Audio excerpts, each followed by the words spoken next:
Favourite serials இனி டிவிக்கு முன்பே சன் நெக்ஸ்ட் ஆப்ல ஜாலியா எல்லாருக்கும் முன்னாடியே பாருங்க. இப்பவே சன் நெக்ஸ்ட் ஆப்பை டவுன்லோட் பண்ணி சப்ஸ்கிரைப் பண்ணுங்க. இப்ப சொல்லுங்கண்ணா. நேத்தெல்லாம் உடம்பு முடியலன்னு சொன்னேன். இன்னைக்கு என்ன இவ்வளவு சீக்கிரம் கிச்சன்ல வந்து நிக்கிறேன்? நேத்து என்னால எந்திரிக்கவே முடியலண்ணா. இப்ப கொஞ்சம் பெட்டரா இருக்கு. அதான் காஃபி போட வந்தேன். நேத்து வீட்டுல என்ன பிரச்சனைன்னு உனக்கு தெரியுமா? தெரியும்ண்ணா. நான் உன்னை கேட்டா தப்பா எடுத்துக்க மாட்டியே? கேளுங்கண்ணா. இல்ல நிஜமாவே உனக்கு உடம்பு சரியில்லைன்னு நீ கீழே இறங்கி வரலையா? இல்ல வேலை அதிகமா இருக்குன்னு நீ மாடியிலே இருந்துட்டியா? நான் என்ன சொன்னாலும் என் மேல உனக்கு நம்பிக்கை வரல இல்லைன்னா? ஏன் உனக்கு இப்படி ஒரு சந்தேகம்? அதுவும் ஏன் மேல? வேலை பார்க்காம பயந்துக்கிட்டு நான் காய்ச்சல் வந்த மாதிரி படுத்திருப்பேன்னு நீ நினைக்கிறியானா? என் மனசுல தோணுனதை கேட்டேன். தப்புன்னா சாரி. இந்த சரி தப்பு எங்க இருந்து வந்துச்சு? இந்த கேள்வி வேற யாராவது கேட்டிருக்கலாம். நீ எப்படின்னா சின்ன வயசுல இருந்து வீட்டு வேலை செய்யறதெல்லாம் நீ பாத்துக்கிட்டு தானே இருக்க. வீட்டு வேலை பாக்குறதுல எனக்கு ஒரு விஷயமே இல்ல. வேலை பாக்குறதுக்கு பயந்து போய் சொல்றதுக்கு நான் உனக்கு குழந்தை இல்ல.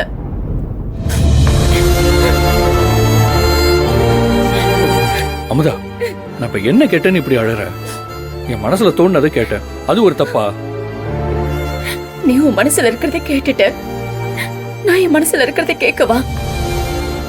இப்ப வரைக்கும் ஒரு வார்த்தை உன் உடம்புக்கு பரவாயில்லையான்னு அக்கறையா கேட்கவே இல்லையே. உன் பயமும் பதட்டமோ அண்ணியை எல்லாரும் சத்தம் போட்டுருவாங்களோன்னு இருக்கே தவிர என் மேல உனக்கு கொஞ்சம் கூட பாசமே இல்லைன்னா நான் உன்னை சந்தேகப்படல இல்லைன்னா? நான் ஒண்ணு கேட்டா நீ ஏதாவது பேசிட்டு இருக்க. புனிதாவை நிம்மதியா வச்சுக்க முடியலன்ற என்னோட பதட்டம் உனக்கு புரியல அமுதா. இந்த 2 நாளா என்னென்ன விஷயம் நடந்துச்சு தெரியுமா? அதுல புனிதாவை மட்டும் எல்லாரும் டார்கெட் பண்ற மாதிரி எனக்கு தோணுது. நடந்ததை நினைச்சு எனக்கும் வருத்தமா தான் இருக்கு. இனி அண்ணி எந்த வேலையும் வாங்காம நான் பாத்துக்கிறேனா? இதை நான் வேற யாருக்கிட்டையும் கேட்க முடியாது அமுதா. உங்ககிட்ட மட்டும்தான் கோவப்படவோ கேள்வி கேட்கவும் முடியும். தயவு செஞ்சு புனிதாவை யாரும் எதுவும் சொல்லாம மட்டும் பாத்துக்கோ. அது உன்னோட கடமையை தானே அமுதா.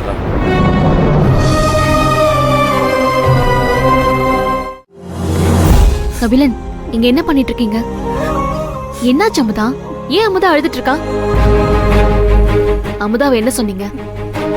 அண்ணி, நான் சொல்றேன். நேத்து நீங்க அவ்வளவு வேலை பார்த்ததுக்கு நான் தான் காரணமா. உங்களை வேலை பார்க்க விட்டுட்டு நான் காய்ச்சலும் போய் சொல்லி படுத்துட்டேன்னு அண்ணே மேல சந்தேகப்படுறாரு. என்ன கபிலன், இந்த விஷயத்துல அமுதா எதுக்கு போய் சொல்ல போறா? என்னாச்சு உங்களுக்கு? நான் தான் அமுதா முடியாம இருக்கான்னு சொல்லி பாத்துட்டு வந்து உங்ககிட்ட சொன்னேன்ல. இப்பெல்லாம் அண்ணனுக்கு என் மேல நம்பிக்கையே இல்ல. பரவாயில்ல, நான் பண்ண காரியம் எப்படி? என் அண்ணன் என்கிட்ட முன்ன மாதிரி நடந்துக்கிறதுக்கு நான் கொஞ்சம் வெயிட் பண்ணணும். அதுக்காக உங்களை வேலை பார்க்க விடுறதுக்காக நான் நடிச்சேன்னு சொன்னதெல்லாம் என்னால நம்பவே முடியல. என் அண்ணன் நான் பேசினதுன்னு.